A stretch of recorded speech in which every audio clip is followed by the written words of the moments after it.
when you look at this neighborhood, it's made up of people from India, Bangladesh, Pakistan, Nepal, Tibet, and sometimes you can quickly forget that we're still in a free country. I think there's this freedom of being able to be open about your faith.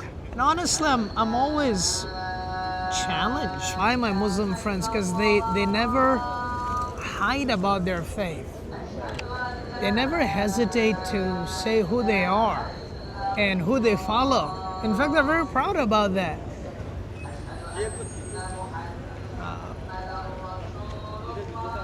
One of my favorite scripture verses says, "For God has not given us a spirit of fear and timidity, but of love, power, and sound mind."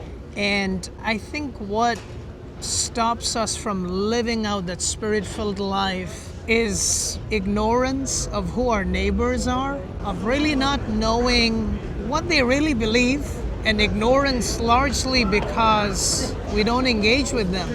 But secondly, I think, is also we stereotype. We immediately have all these things where most of it doesn't come from scripture, but from CNN and Fox News.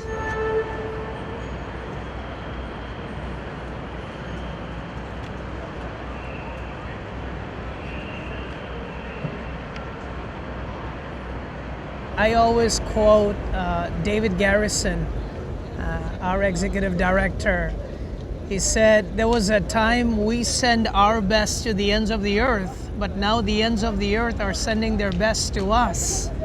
So now as we live in this very important time where the nations have come to us, and America being the country that has the most immigrants.